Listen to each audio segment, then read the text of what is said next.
അതായത് അവർ നല്ല സാധനങ്ങൾ ഇതിൽ നിന്ന് ഊരി വെച്ചിട്ട് മോശം സാധനങ്ങൾ ഇതിനകത്ത് സെറ്റ് ചെയ്തതാണ്. കാരണം പോലീസ് ഓപ്ഷൻ വണ്ടികളൊന്നും ഞാൻ ഈ കണ്ടീഷനിലോട്ട് പോകുന്ന കണ്ടിട്ടില്ല. അതും ഇവിടുത്തെ പോലീസ് ഓപ്ഷനല്ല, പുള്ളി എടുത്തത് എനിക്ക് മധ്യപ്രദേശിന് അവിടെ നിന്നാണ്.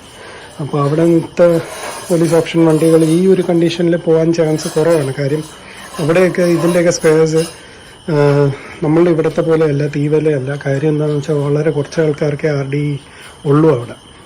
അപ്പം അതാണ് അതിൻ്റെ വേറെ ഒരു സംഭവം. അപ്പോൾ എന്തായാലും ഇതിൻ്റെ കുറച്ച് വർക്ക് നമ്മൾ വിചാരിക്കുന്നതിൻ്റെ അപ്പുറത്ത് പോയിട്ടുണ്ട്. ടാങ്കിൻ്റെ കാര്യത്തിലാണ് ഏറ്റവും വലിയ അടിയായിപ്പോയത്. ബാക്കി എല്ലാ സാധനവും പിന്നെയും നമുക്ക് സഹിക്കാം. കാരണം ടാങ്ക് എന്ന് പറയുന്ന സാധനം ഇതിൻ്റെ കിട്ടാൻ പാടാണ്.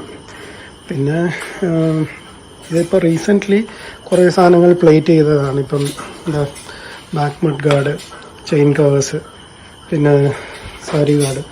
അപ്പോൾ അതൊക്കെ നമുക്ക് കാരണം പ്ലേറ്റ് ചെയ്തതിനും വലിയ വൃത്തിയില്ല. കാര്യം ഇപ്പോൾ ഈ സാരി ഗാർഡ് തന്നെ ഒരു ഉദാഹരണത്തിന് ഞാൻ നിങ്ങൾക്ക് കാണിച്ചു തരണം.